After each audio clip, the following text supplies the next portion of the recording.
దేవునికి స్తోత్రం. మీ అందరికీ ప్రభు పేరిట వందనాలు. హల్లెలూయా. ఎఫెసీయులకు రాసిన పత్రిక 4వ అధ్యాయము 15వ వచనాన్ని చదివి ఈ వాక్య ధ్యానాన్ని ధ్యానం చేసుకుందాం. కొద్ది నిమిషాల్లోనే అయిపోద్ది. చిన్న వాక్యం, త్వరగా మంచి విషయాలు వస్తాయి. జాగ్రత్తగా మనం విందాం. హల్లెలూయా. అందరూ కూర్చున్నాం. కూర్చోండి. కొద్ది నిమిషాల్లో అయిపోతుంది. పాట తర్వాత పాడిపోయాను. 4వ అధ్యాయము 15వ వచనం. ఎఫెసీయులకు రాసిన పత్రిక. ప్రేమ కలిగి సత్యము చెప్పుచు క్రీస్తు వలె ఉండుటకు మనము అన్ని విషయాల్లో ఎదుగుదాం. దేవుని యొక్క బిడ్డలారా, దేవుని వాక్యం అక్కడ ఏమని అపోస్తలుడైనటువంటి పౌలు గారు మనకి అక్కడ ఏమని తెలియపరిచాడంటే, ప్రేమ కలిగి జీవించుచు మంచిగా మనం ఉండి అన్ని విషయంలో క్రీస్తు వలె ఎదుగుటకు మనము అన్ని విషయాల్లో మనము ఎదుగుదాము. దేవునికి స్తోత్రం అని అక్కడ పౌలు గారు ప్రజలకు తెలియపరుచుకున్నాడు. మనం అన్ని విషయాల్లో క్రీస్తులాగా ఎదగాలి.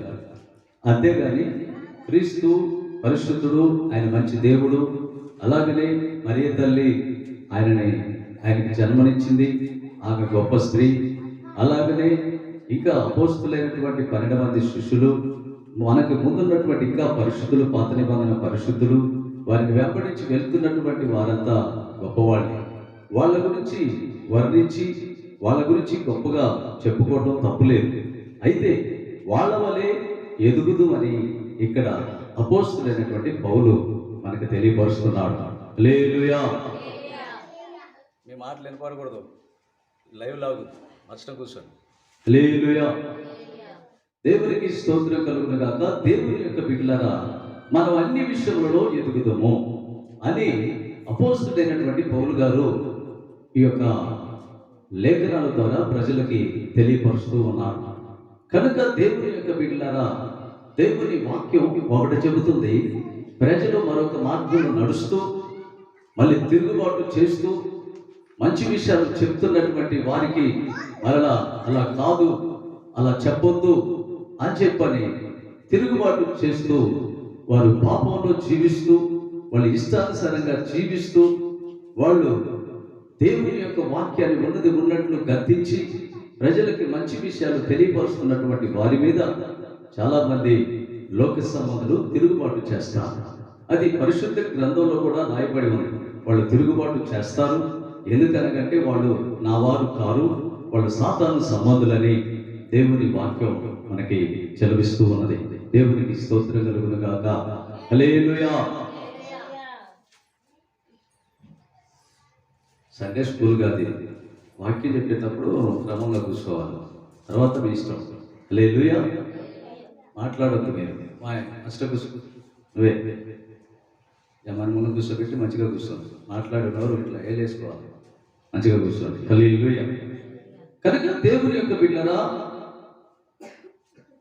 యోహాను పత్రిక 3వ యోహాను పత్రిక 1వ అధ్యాయం 2వ వాక్యాన్ని కూడా చదువుకున్నాం. యోహాను పత్రిక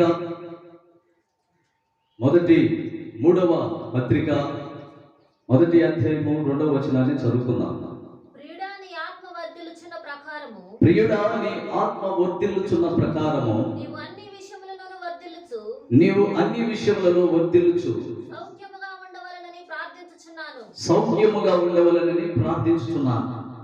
ప్రియుడా, నువ్వు అన్ని విషయములలో సౌఖ్యముగా, నీ ప్రవర్తన విషయంలో, నీ మాట విషయంలో, నీ సూపు విషయంలో, నీ నడక విషయంలో, నీ ఆలోచన విధాన విషయంలో, అన్ని విషయములలో సౌఖ్యముగా, క్రమముగా, పద్ధతిగా క్రీస్తు వలె అన్ని విషయంలో ఎదుగుదాము. చప్పట్లు కొట్టండి. హల్లెలూయా. దేవుని యొక్క బిడ్డలారా, దేవుడు ఈ విధంగా చెప్పాడు. దేవుడు ఈ విధమైనటువంటి మార్గంలో రమ్మని తన ఆత్మ ద్వారా తన అపోస్తులైనటువంటి శిష్యుల్లో నుంచి ఈ మాటలు ఆయనే పలికించాడు. అయితే దేవుడు ఏమన్నాడంటే అన్ని విషయంలో సౌఖ్యముగా, అంటే ప్రతి విధమైనటువంటి ప్రతి విషయంలో కూడా సౌఖ్యముగా ఉండాలి, సౌందర్యముగా ఉండాలి, పరిశుద్ధంగా ఉండాలి, పవిత్రంగా ఉండాలి, నీతిగా, న్యాయముగా, యథార్థంగా ఉండాలి. అలా ఉండకుండా గరు గరు అనే మైండ్, అది సైతాన మైండ్, అది దురాత్మ మైండ్, అది చీకటి మైండ్, అది నాశనపు మైండ్, అది నరకపు ప్రయాణం అనే మైండ్. ఈ మైండ్ నుంచి విడిపించబడటమే మారు మనసు. ఆ మారు మనసు నిమిత్తమే బాప్తిసం. ఆ బాప్తిసం తీసుకొని ప్రభుకి ఇష్టంగా, ఇష్టానుసారంగా, ప్రభుకి అన్ని విషయంలో దేవుడు ఏ విధంగా జీవించాడో, ఈ లోకంలో ఏ విధంగా ఆయన ఎదిగాడో ఆ విధంగా మనం జీవించాలి, ఆ విధంగా మనం ఎదగాలని పౌలు గారు మనం అన్ని విషయంలో ఎదుగుతాము. హల్లెలూయా. మొట్టమొదటి విషయం మీకు 3 విషయాలు చెప్తాను. మొట్టమొదటి విషయం విధేయతలో ఎదగాలి, రెండవది ప్రార్థనలో ఎదగాలి, మూడవది రక్షణ విషయంలో ఎదగాలి. ఈ 3 విషయాలు మీకు టగటగ తెలియపరుస్తాను. జాగ్రత్తగా వినగలిగితే మీరు అద్భుతంగా, ఆశ్చర్యంగా ఆశీర్వదించబడతారు. చప్పట్లు కొట్టారు. ఆమేన్ అనాలి. మూగముద్దులలా ఎట్లనే చూడకూడదు. హల్లెలూయా. ఆమేన్ అనాలి. జాగ్రత్త కలిగి ఆ లెక్క ప్రకారం వాక్యానుసారంగా మన యొక్క ఆలోచన వెళ్ళిపోతూ ఉండాలి. అప్పుడు దేవుడిని మనం అలా పట్టుకుంటాం. దేవుడి యొక్క మహిమ నిన్ను ఆవరించింది. అప్పుడు దేవుని బిడ్డగా నువ్వు ముద్రించబడతావు. అంతేగాని వాక్యానికి వ్యతిరేకంగా, దేవుని మాటలకు వ్యతిరేకంగా తిరుగుబాటు చేసే ఆత్మ నీలో ఉందేమో జాగ్రత్త. అది నిన్ను ఒకరోజు సంపివేసింది, అన్యాయంగా సంపివేసింది, భయంకరంగా సంపివేసింది, అది చాలా క్రూరంగా సంపివేసింది. చాలా జాగ్రత్తగా ఉండటం నీకు, నీ కుటుంబానికి మంచిదని దేవుని వాక్యం చదివిస్తుంది. విధేయతలో ఎదగాలి. చూడండి, యెషయా గ్రంథం 53వ అధ్యాయము. హల్లెలూయా. 53వ అధ్యాయం 1వ వచనం. యేసు ప్రభు గురించి ఇక్కడ రాయబడి ఉంది. మేము తెలియజేసిన సమాచారము 53వ అధ్యాయము 2వ వచనం. లేత మొక్కల వలెను, ఎండిన భూమిలో మొలిచిన మొక్కల వలెను అతడు ఆయన ఎదుట పెరిగెను. అతడికి స్వరూపమైనను సొగసైనను లేదు. మనం అతన్ని చూసి ఆపేక్షించినట్లు అతని యందు ఏ స్వరూపం లేదు. హల్లెలూయా. నువ్వు స్వరూపం పెట్టుకోవడానికి, నువ్వే నీ శరీరాన్ని ప్రేమించడమే అది శాపం. ఆయన ఆయన శరీరాన్ని ప్రేమించాల. అతన్ని చూసి ఆనందించుటకు ఆయన యందు ఏ స్వరూపం లేదు, ఏది లేదు. అంటే నువ్వు ఆనందించడానికి ఈ శరీరం నీది కాదు. ఇది మట్టిలో కలిసిపోయే శరీరం. మట్టిలో కలిసిపోయే శరీరం ఇది కానప్పుడు దాన్ని చూసి నువ్వు ఆపేక్షించు అంటే అసలు ఎవరు నువ్వు? హల్లెలూయా. అసలు ఏంటి నీ ఉద్దేశం? అలాంటి ఉద్దేశం కలిగిన వారు దేవుణ్ణి బొమ్మలుగా, దేవుణ్ణి విగ్రహాలుగా, స్వరూపాలుగా చేసుకొని ఈ రకంగా విగ్రహారాధన చేస్తూ ఉంటారు. అలా విగ్రహారాధన చేయటం వలన అది నీకు, నీ కుటుంబానికి శాపం. అందుకే నీ కుటుంబంలో ఎప్పుడు చూసినా గానీ సంతోషం, సమాధానం, దీర్ఘశాంతం, దయాళత్వం, మంచితనం ఇలాంటి ఏమీ కనబడడానికి గల కారణం ఏమిటంటే దేవుని యొక్క వాక్యం ఒకటి చెబితే నువ్వు చేసేది మరొకటి చేస్తున్నావు. అంటే వేరే ఒకడు నీలో ఉన్నాడు. వాడు ఎవడయ్యా అంటే సాతాను అంటే క్రీస్తు విరోధి, అంత్యక్రీస్తు అనే వాడు నిన్ను, నీ కుటుంబాన్ని, నీ గ్రామాన్ని, నీ ప్రాంతాన్ని వాడు ఏలుతూ ఉన్నాడు. హల్లెలూయా. వాడు ఏలినంత సేపు నీ కుటుంబంలో ఆనందం లేదు, నీ కుటుంబంలో, నీ బిడ్డల్లో ఆనందం లేదు, నీ కుటుంబంలో సంతోషం, సమాధానం, భార్యాభర్తల మధ్య సంతోషం ఉండదు, సమాధానం ఉండదు, ఆనందం ఉండదు. కుటుంబంలో బిడ్డల మధ్య, తల్లి బిడ్డల మధ్య సంతోషం, సమాధానం ఉండదు. ఉండకపోవడానికి గల కారణం ఏమిటంటే వేరే ఒక భక్తి. బైబిల్ గానే చదువుతున్నావు కానీ బైబిల్లో ఉన్నటువంటి అక్షరాన్ని తప్పుగా అర్థం చేసుకొని తప్పుడు మార్గంలో నడిపించబడటం. దేవునికి స్తోత్రం కలుగును గాక. ప్రభు అయిన యేసు క్రీస్తు ఆయన చూసి నువ్వు ఆనందించినట్లు ఆయనలో ఏ స్వరూపం లేదని పాత నిబంధన పరిశుద్ధుల నోట దేవుడు మాట్లాడాడు. చప్పట్లు కొట్టండి. హల్లెలూయా. ఈ వాక్యం నీకు అర్థం కావాలంటే పరిశుద్ధాత్మ అభిషేకం పొందుకోవాలి. పరిశుద్ధాత్మ అభిషేకం కలిగినటువంటి వారికి ఈ పరిశుద్ధ గ్రంథంలో ఉన్న ప్రతి మాట క్రీస్తుకి ఆలోచనకి నచ్చిన విధముగా అర్థంగా అది నడిపించబడుతుంది. లేని ఎడల అది నడిపించబడదు. హల్లెలూయా. పెంతెకొస్తు పండుగ దిననాడు పరిశుద్ధాత్మ అందరి మీదకి వచ్చింది. అందులో కులమత భేదాలు ఏమి లేవు. మాలా, మాదిగా, రెడ్డి, కమ్మ, లేకపోతే ఎరికలి, సాగలి, కుమ్మరి ఇలా పేర్లు లేవు. మాలా అలా ఏమి లేదు. అందులో అందరి మీదకి దేవుని ఆత్మ వచ్చేసి దుఃఖం కలిగిన వారందరూ ఆ మేడగదిలోకి వచ్చేసారు. ఆ 70 మంది, ఆ 120 మంది ఆ మేడగదిలోకి వచ్చినప్పుడు ఆ దేవాది దేవుడు వాళ్ళ పరిస్థితులు చూశారు, వాళ్ళ యొక్క పశ్చాత్తాపం చూశారు, వాళ్ళలో ఉన్నటువంటి దీనత్వాన్ని చూశారు. అందులో మరి తల్లి కూడా ఉంది. 12 మంది అపోస్తులు ఉన్నారు, ఇంకా 70 మంది దేవుడిని వెంబడించిన శిష్యులు ఉన్నారు, ఇంకా 120 మంది ఇంకా అక్కడ ఉన్నటువంటి బాధల్లో ఉన్నటువంటి వారందరూ ఉన్నారు. వారందరూ కలిసి ఒక మేడ గదిలోకి వచ్చారు. వారిని ఆ గ్రామం వెలివేసి, మీరు యేసు ప్రభుని ఆరాధిస్తున్నారు, యేసు ప్రభు దేవుడు కాదు, యెహోవా దేవుడు అంతే తప్ప యేసు ప్రభు దేవుడు కాదు.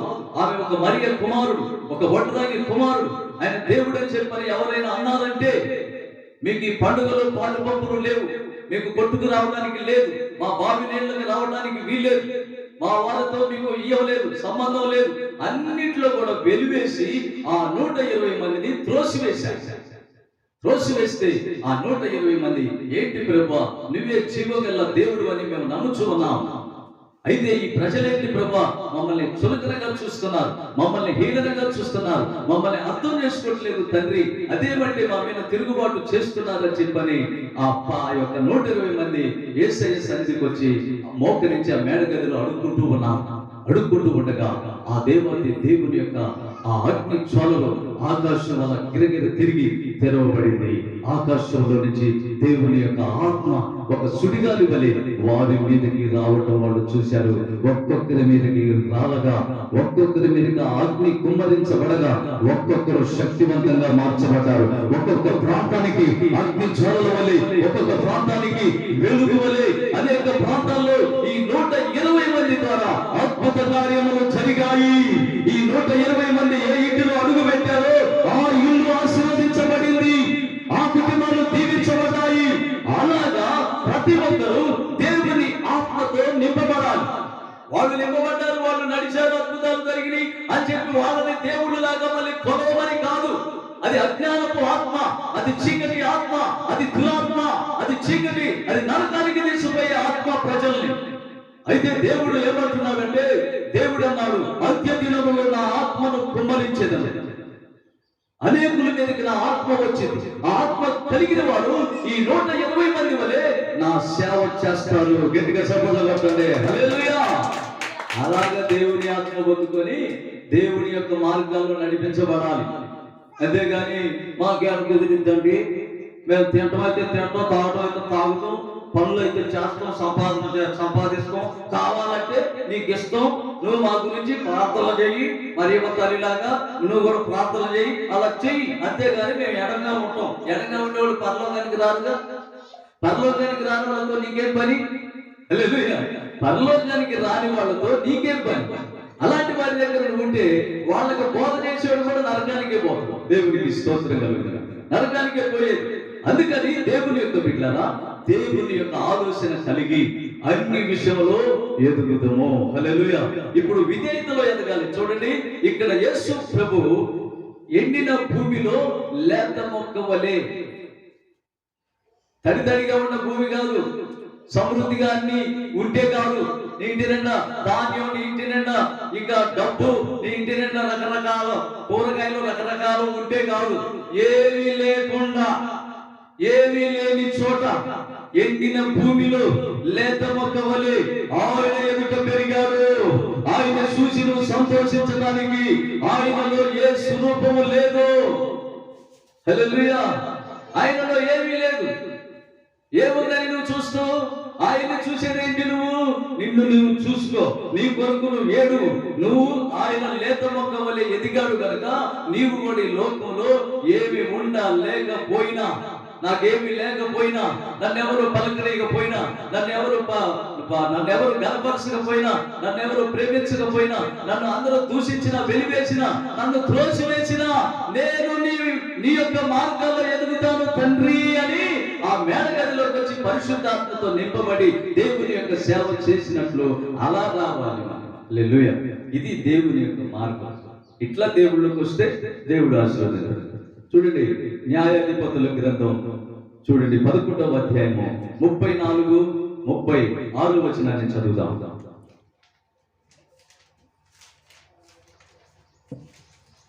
హల్లెలూయా. న్యాయాధిపతుల గ్రంథం 11వ అధ్యాయము 34వ వచనం 36వ వచనం దాకా చదువుతున్నాం. యోక్తా చదువు. మిస్సానులను తన ఇంటికి వచ్చినప్పుడు ఆ అతని కుమార్తె తంబూరతోను నాట్యముతోను బయలుదేరి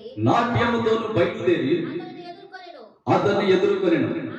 ఆమె కాగా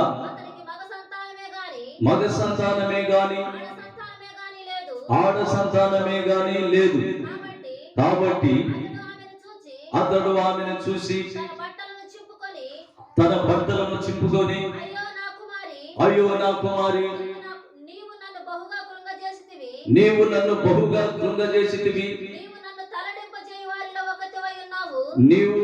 తల్లడింపజేయు వారిలో నీవు ఒకదానివై ఉన్నావు.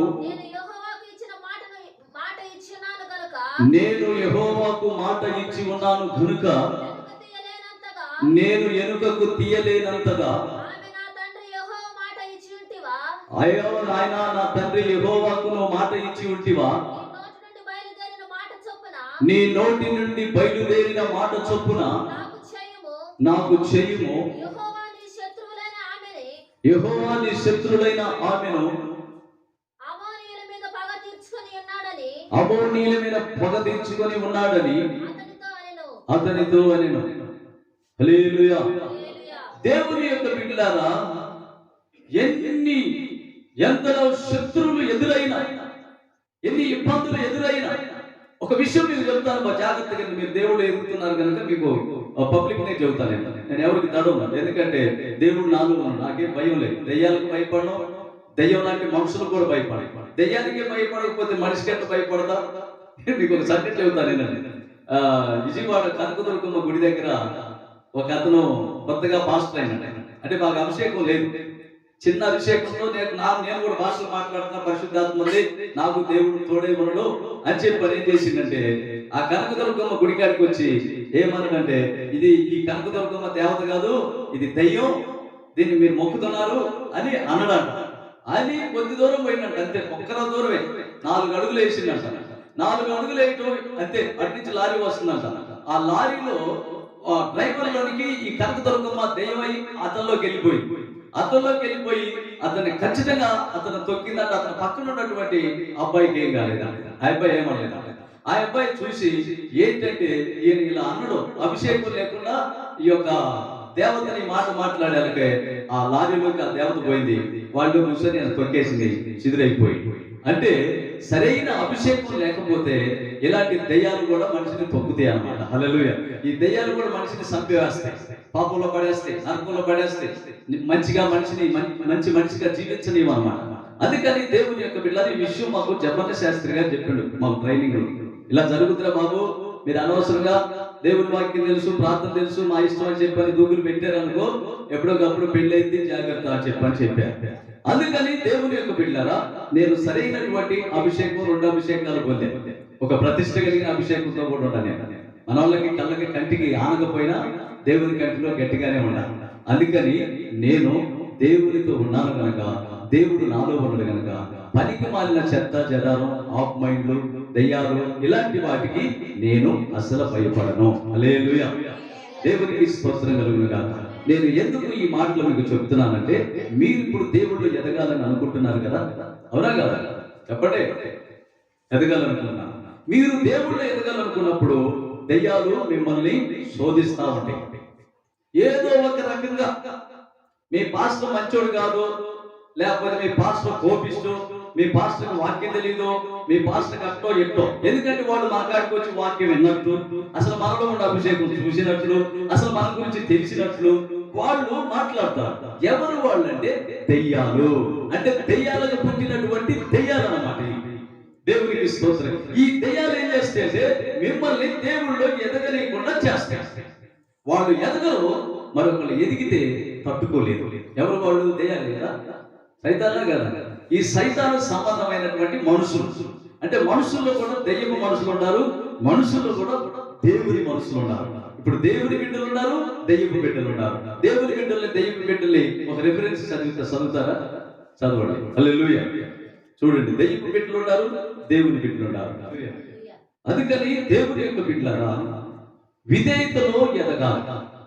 విధేయతలో ఎదిగితే నీవు అన్ని విషయంలో దేవుడు నిన్ను మెచ్చుకొని, నిన్ను నచ్చి ఆయన పక్కన కూర్చోబెట్టుకుంటాడు.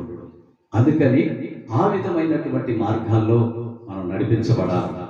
రెండవది, ప్రార్థనలో ఎదగాలి. మొదటి సామ్యూయేలు 2వ అధ్యాయము 26వ వచనం. ప్రార్థనలో ఎదగకుండా, ప్రార్థన చేయకుండా, దేవుళ్ళు ఎదగకుండా, ఎక్కడో గుళ్ళు గోపురాలు కనబడితే అక్కడికి ఏదో అద్భుతాలు జరుగుతాయి అంటే ఎవరో పనికిమాలిన వాళ్ళు జరిగితే వాళ్ళని బట్టి పోయి కొబ్బరికాయలు, సాంబ్రాణి కడ్డీలు, కొవ్వొత్తులు ఇట్లాంటి పిచ్చి పిచ్చి అన్ని చేసుకుంటారు. హిందువులు అంతే, మన డూప్లికేట్ క్రైస్తవులు అంతే. అలా చేసే వాళ్ళంతా దేవుని బిడ్డలు కాదు. ఎందుకు దేవుని బిడ్డలు కాదంటే దేవుడు పరిశుద్ధుడు. దేవుని కన్నటువంటి తల్లి కూడా పరిశుద్ధురాలు. ఆమె ధన్యురాలు, గొప్ప స్త్రీ. ఆమె భూలోకంలో ఉన్నటువంటి స్త్రీలందరికంటే కూడా దయ పొందినటువంటి దయా ప్రాప్తురాలు. ఆమెకి ఈ లోకంలో బొమ్మగా, ఒక స్వరూపంగా ఆమె ఎక్కడో నీకు కనబడి నన్ను ఆరాధించండి, నాకు గతి లేదు, నేను పరిశుద్ధురాలను కాదు, నేను దేవతను కాదు, నేను దేవుడి దగ్గర లేను, దేవుడి రాజ్యంలో లేనని అనవసరంగా ప్రజల్ని అలా అడుక్కొని అలా చెప్పేటటువంటి అలాంటి దౌర్భాగ్య స్థితిలో మరియ తల్లి లేదు. ఆమె గొప్ప స్త్రీ, ఆమె పరిశుద్ధురాలు, యేసు ప్రభుకే జన్మనిచ్చినటువంటి తల్లి. ప్రభు అయిన యేసుక్రీస్తు పరలోకం నుంచి దిగి వచ్చినటువంటి సర్వశక్తిమంతుడు. ఆయన గొప్ప దేవుడు. ఆయనకి గుళ్ళుగా, ఆయనకి కొవ్వొత్తులు వేయాల్సిన అవసరం లేదు, ఆయనకి నైవేద్యాలు పెట్టాల్సిన అవసరం లేదు, ఆయనకి కోళ్లు వేయాల్సిన అవసరం లేదు, తల వెంట్రుకలు ఇవ్వాల్సిన అవసరం లేదు, మరియ తల్లికి ఇవ్వాల్సిన పని లేదు, యేసు ప్రభు కూడా ఇవ్వాల్సిన పని లేదు. ఇది అంతా కూడా బైబిల్లో లేనటువంటి పద్ధతి, సాతాను పద్ధతి, మనుషులు కల్పించుకున్నటువంటి కల్పనా కథలు అన్నమాట. ఇలాంటి కల్పనా కథల వల్ల ప్రజలు ఆశీర్వదించబడకుండా, దేవుని యొక్క మార్గాలు తెలుసుకోకుండా శాపగ్రస్తులైపోయి, లోక సంబంధులైపోయి, పాపంలో తేలిపోయి, ఎక్కడ ఏమిటో తెలియక ఉరేసుకొని చనిపోవడం, రోడ్డు మధ్యలో యాక్సిడెంట్ అయ్యి చనిపోవడం, మందు దాగి చనిపోవడం, ఆత్మహత్యలు చేసుకోవడం, ఈ గొడవలకి కారణానికి మొత్తం కూడా అందులో సైతాను ఉన్నదని మనము తెలుసుకోవాలి. హల్లెలూయా. ఇది తెలుసుకుంటే నువ్వు గొప్ప తండ్రిరాలు అవుతావు, నువ్వు గొప్ప తండ్రుడు అవుతావు. ఎవడు? యేసు ప్రభు ఆయన విధేయుడై ఉన్నాడు, ఆయన పరిశుద్ధుడై ఉన్నాడు, ఆయన నీతిమంతుడై ఉన్నాడు.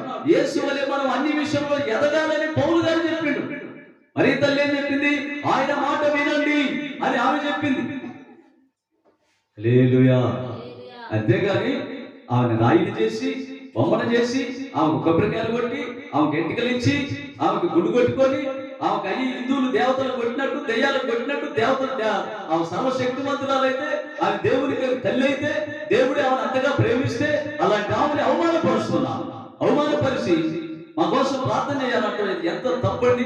నీ ప్రార్థన నోరు లేదా, నీ కళ్ళు లేవా, నీకు నడువు లేవా, కాళ్ళు లేవా, బైబిల్ చదవడానికి జ్ఞానమే లేదా? అన్ని ఇచ్చిండు నీకు. ఇచ్చినప్పుడు ఏం చేయాలి? బైబిల్ చదవాలి, ప్రార్థన చేసుకోవాలి. అంతేగాని ఆమెను ప్రార్థన చేయమంటూ, ఆమెకు గుళ్ళు కట్టడం, ఆమెకి కొబ్బరికాయలు కొట్టడం, ఆమెను బొమ్మలుగా చేసి, ఆమెను ఎట్టబడితట తిరణాలు బొమ్మనాలు ఊరు మొత్తం తిప్పటం, ఇదంతా ఎంత శాపం ఊరికి, ఎంత పాపం ఈ ఊరికి. హల్లెలూయా. ఆ పాపంలో నుంచి నేను విడుదల కాలేకపోయే ఎన్నో సంవత్సరాలు నేను, నా కుటుంబంలో నా బిడ్డలు అందరూ కూడా, నా తల్లి తండ్రి కూడా అల్లాడిపోయాను. అలాంటి శాపం నుంచి విడిపించబడి దేవునికి అప్పగించుకొని దేవుని వాక్యం విని ఆయన వాక్యమై ఉన్నాడు. అది ఎందు వాక్యములో వాక్యమే దేవుడై ఉన్నాడు. మాటే దేవుడు. దేవుని మాట ద్వారా ఈ భూమి ఆకాశములు కలిగాయి. ఆయన మాట ద్వారా భూమి కలిగితే భూమిలో ఉన్న మట్టి తీసి దేవుడిని చేసుకోవాలి. హల్లెలూయా. హల్లెలూయా. అజ్ఞానపు ఆలోచన దేవుని యొక్క ఆలోచన కాదు. ఆయన యందు చూసి నువ్వు ఆపేక్షించినట్లు ఆయన యందు స్వరూపం లేదు. హల్లెలూయా. ఆయన విగ్రహంగా చేయకూడదు. ఆయన మనల్ని చేశాడు. మనలో ఆయన స్వరూపం కనపడాలి, ఆయన పరిశుద్ధత కనపడాలి, ఆయన విధేయత కనపడాలి, ఆయన వలె మనం అన్ని విధాలుగా ఎదగాలి. అందుకే ఆయన పరలోకంలో వీడి లోకానికి వచ్చి అన్ని విషయాల్లో జాగ్రత్త కలిగి మంచిగా ఎదిగాడు.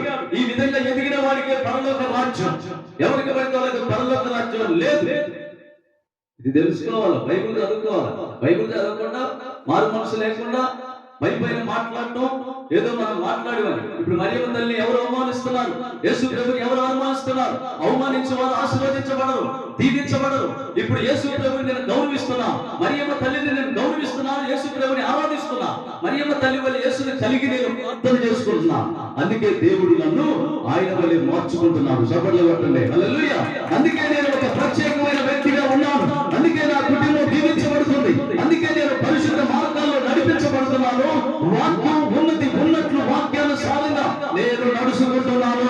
నా యేసు రాయి కాదు, బొమ్మ కాదు, సులభం కాదు. ఆయన యందు చూసి నువ్వు ఆనందించినట్లు ఆయనలో ఏమీ లేదు. ఆయనలో మహిమ ఉంది. ఆయన వాక్యం మనకి ఇచ్చాడు. బైబిల్ ఇచ్చిండు. బైబిలే యేసయ్య. బైబిల్లో ఉన్న మాటలే యేసయ్య. దేవునికి స్తోత్రం కలుగును గాక. ఆ మాట ప్రకారం నడువు, నీతి నీకు వచ్చింది. నీతి సూర్యుడు నీలో ఉదయిస్తాడు. హల్లెలూయా. నీతి సూర్యుడు నీలో ఉదయించాలంటే వాక్యానుసారంగా నువ్వు నడవాలి. మనిషిగా నడవాలి. మృగంలా మారిపోకూడదు. దేవునికి స్తోత్రం కలుగును గాక. ఈ మాటలు కొంతమందికి ఇష్టం కాబట్టి జ్ఞానం కలిగిన వాడికి వారి ఒళ్ళులో ఉన్నటువంటి ప్రతి నరాల్లో నిద్ర పొడిచి దేవుడే కావాలి, దేవుడి కొరకే నేను జీవించాలని రోషం కలిగి దేవుడి కోసం నిలబడతారు. చప్పట్లు కొట్టండి. హల్లెలూయా. దేవుడి కోసం నిలబడిన వారి కోసమే దేవుడు ఊరు ఎదుగుతూ ఉన్నాడు. ఎవరు నా పని చేస్తారు, ఎవరు నా కోసం నిలబడతారు, ఎవరి కోసం నా నీతి కొరకు నిలబడి నా మార్గాల్లో నడిచి అనేకులు నడిపించేవాడు కావాలని యేసు ప్రభు ఈ విధమైన ఆలోచనతో ఆయన ఉంటే దేవునికి స్తోత్రం కలుగును గాక. తెలిసి తెలియనటువంటి పనులను చేసింది కాక తెలిసి మంచి మార్గంలో నడిపించాలనుకునే వ్యక్తి మీద బోధ చల్లాలని యేసు ప్రభు మీద మూసినట్లు, యేసు ప్రభు మీద రాళ్ళేసినట్లు, యేసు ప్రభుకు సిలువేసినటువంటి ఆత్మలో వాళ్ళలో జీవించేది. వాళ్ళు మన మీద కూడా రాళ్ళు వేస్తారు. జాగ్రత్త, ఏం కాదు, యేసు ప్రభు మీకు తోడై ఉన్నాడు. చప్పట్లు కొట్టండి. హల్లెలూయా. యేసు ప్రభు మీకు నాకు తోడై ఉన్నాడు. దేవునికి స్తోత్రం కలుగును గాక. అందుకని దేవుని యొక్క బిడ్డలారా, శామ్యూయేలు చూడండి ఎంత గొప్ప ప్రవక్త. ఈయన దేవుని ఎదుట కొన్ని సంవత్సరాలు విధేయత అంటే అక్కడ ప్రార్థన నేర్చుకున్నాడు. వెంటనే ప్రార్థన రాదు. దేవుని కాడికి రావాలి, దేవునికి అప్పగించుకోవాలి. నాకేం తెలియదయ్యా, అన్ని నాకు నేర్పయ్యా, ప్రభులో నేను ఉంటానయ్యా, ప్రభులాగా నేను నడుస్తానయ్యా, ప్రభు యొక్క బిడ్డగా నేను జీవిస్తానయ్యా, ఆ మరియమ్మ తల్లి వలె నేను ఉంటానయ్యా. అంతేగాని దయ్యాల్లాగా నేను జీవించి వాళ్ళకి రాళ్ళేసి వాళ్ళని రాళ్ళన చేసి బొమ్మలు చేసి ఊరేగించనయ్యా, నేను అంత చేయనయ్యా అన్న మనసు రావాలి. చూడండి, మొదటి సమూయేలు గ్రంథం 2వ అధ్యాయము 26వ వచనం. బాలుడగు సమూయేలు ఇంకను ఎదుగుచు యెహోవా దయయందును మనుషుల దయయందును వర్ధిల్లుచుండెను. చప్పట్లు కొట్టండి. హల్లెలూయా. దేవుని దయయందును మనుషుల దయయందును ఈ శామ్యూయేలు ఎదుగుచూ ఉన్నాడు. ప్రార్థన చేస్తూ దేవుళ్ళో ఉండి ఎదుగుతా ఉన్నాడు. ఎక్కడ ఎదుగుతాడు చెప్పండి? దేవుని మందిరంలో ఎదుగుతున్నాడు, దేవుని సన్నిధిలో ఎదుగుతున్నాడు. అంతేగాని ఎక్కడ పడితే అక్కడ గుడ్ల పోగు చేసుకుని, కొండల మీద గుళ్ళు పోగు చేసుకుని, అక్కడ దేవత తెలిసింది, ఇక్కడ దేవుడు తెలిసింది, అక్కడ తెలిసింది, మళ్ళీ పైపెచ్చు ఆ హిందూ దేవతలు కాక యేసు ప్రభుని మరియమ్మ తల్లిని జీవం కలిగినటువంటి వారిని, పరిశుద్ధుల్ని, ఈ లోకాన్ని సృష్టించినటువంటి వారిని కూడా వాళ్ళలో కలిపారు. ఎవడు వాడు? కలిపిన వాడు సాతానుడు. సాతానుని చితకలో కాలిమాడు. దేవునికి స్తోత్రం కలుగును గాక. ఆమేన్ అనండి గట్టిగా. చూడండి, సమూయేలు గ్రంథం 2వ అధ్యాయం 21వ వచనం కూడా చదవండి.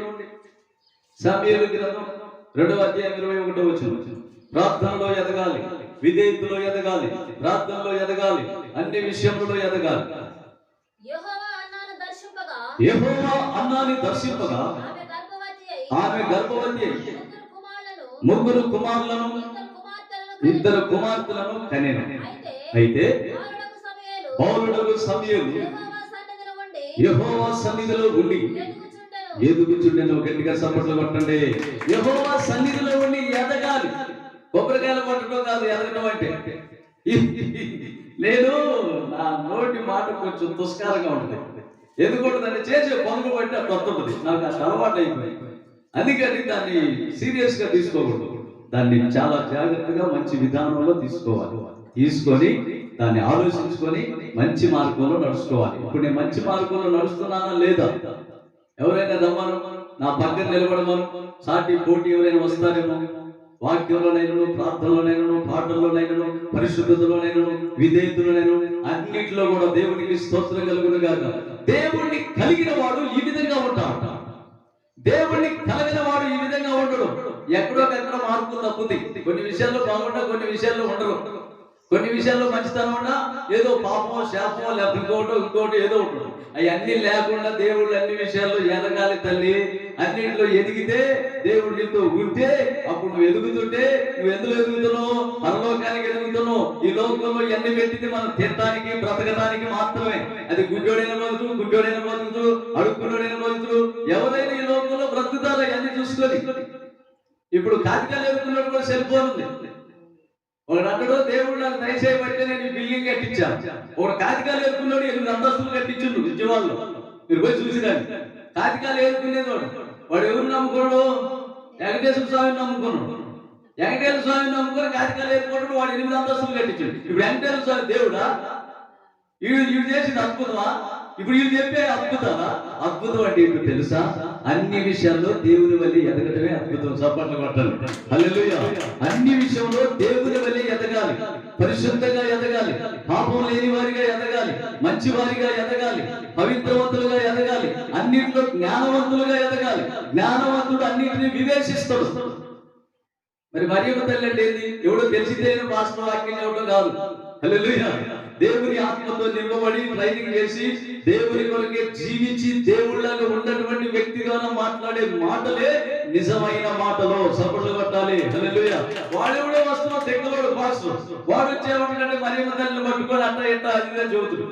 ఆ పిల్లలు కాలదే ఆవిడ మీరు అట్టా ఎట్టా చెబుతుడు. వాడికి అసలు ఏం తెలియదు. వాడికి తెలియక భాషలో మొత్తం ఒకటే కాట కట్టుకుంటారు. హాస్టల్లో దేవుని సేవకులు ఉన్నారు, దెయ్యపు సేవకులు ఉన్నారు, అందరూ ఉన్నారు. హల్లెలూయా. అందరూ దేవుని బిడ్డలు ఉంటారా? 100 మందికి 4 ఉండేది దేవుని సేవకులు. 100 మంది సేవకులు 4 నిజమైన సేవకులు ఉంటారు. హల్లెలూయా. మరి దీన్ని బట్టి లెక్కేసుకోండి. దేవునికి స్తోత్రం కలుగుతుంది. 4 100 మంది సేవకులు 4 నిజమైన సేవకులు. వాళ్ళకు మాత్రమే దేవుడు రహస్యాలు తెలియపరుస్తున్నారు. వాళ్ళే దేవుని వరకు నీతి కలిగి, యథార్థత కలిగి దేవుని కోసం నిలబడతారంట. అంతేగాని వాళ్ళు ఉండదున్నట్లు చెప్తారు. ఇది అందుకని అన్ని విషయంలో ఎదగాలి, ప్రార్థనలో ఎదగాలి. దేవునికి స్తోత్రం కలుగునుగా.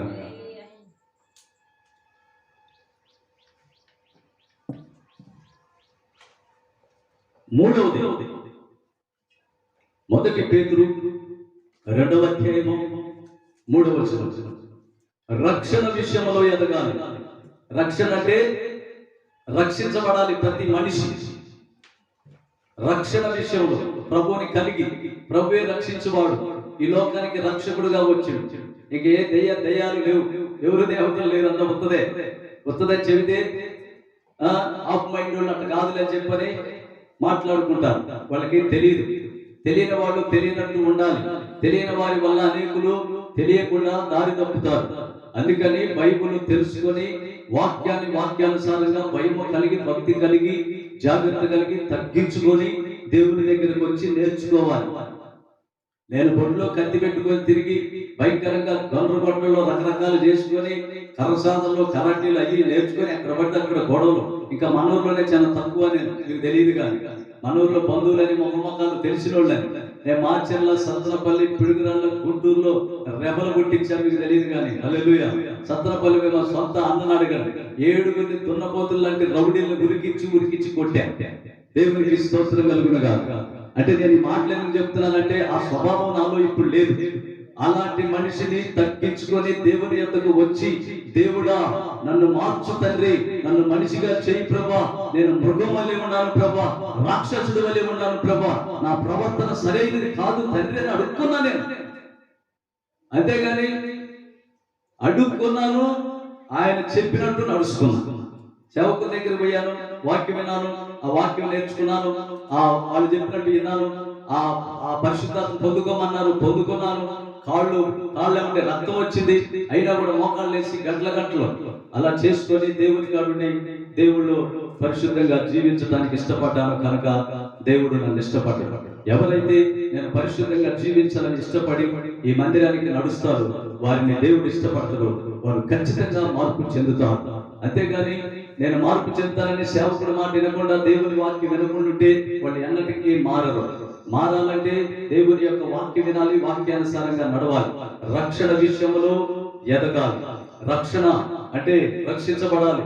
నీకు ఎలాంటి అపాయం రాకుండా సైతాన్ ద్వారా ఎంత చెప్పే కదా కొన్ని విషయాలు, అపవిత్రమైన అన్ని ఆరాధించి ఇట్లాంటివి చేస్తే దేవుని రాజ్యానికి పోము. అందుకని రక్షణ విషయంలో ఎదగాలి. 2వ అధ్యాయము 1 పేతురు 3వ వచనం చదవండి. ఇక్కడ మంచి విషయం ఉంటుంది. వేషధారణను, అసూయను, సమస్త దూషణ మాటలను మాని కొత్తగా జన్మించిన శిశువులను పోలిన వారై నిర్మలమైన వాక్యమును ఆ పాల వలన రక్షణ విషయములో ఎదుగు నిమిత్తము ఆ పాలనే అపేక్షించండి. గట్టిగా సపోర్ట్లు కట్టండి. హల్లెలూయా. ఈ వాక్యం మీకు కావాలి ప్రతి ఒక్కరికి. బైబిల్ శబ్దం వింటున్నటువంటి సహోదరి సహోదరులారా, మీరు కూడా ఈ వాక్యాన్ని రాసుకొని దాన్ని శ్రద్ధగా 2-3 సార్లు చదువుకోండి. దేవుడు మిమ్మల్ని దీవించును గాక. దేవునికి స్తోత్రం కలుగును గాక. అందుకని దేవుని యొక్క బిడ్డలారా, రక్షణ విషయంలో ఎదగాలి. పాపపు మాటలు, దూషణలు, ఇలాంటి పరిగమైన శాస్త్రాలు మానుకొని, తగువులు మానుకొని, గొడవలు మానుకొని. హల్లెలూయా. సత్రపల్లి ఎందుకు పనికిరానుడు వచ్చి గొంతు మీద కత్తి పెట్టిట్టాడు, గొంతుకు వాస్తాను నేను. మా పిల్లలిద్దరూ చూసి ఏమన్నాను తెలుసా, మా చిన్నోడు అన్న పెద్దోడు తేరా ఏనా నాన్న గురించి తెలియదట్టుకుంది, మెడకాడ ఏరిట్టు పెట్టిట్టాడు, నాన్న బెదిరిస్తున్నాను. వాడితో మనకెందుకు లేదా, వాడు సైతాన్ని కాడు, వాడికి తెలియదులే అని చెప్పని పెద్దోడు చిన్నోడికి చెప్పాడు. అలా మేము నవ్వుకుంటూ ఇంటికి పోయి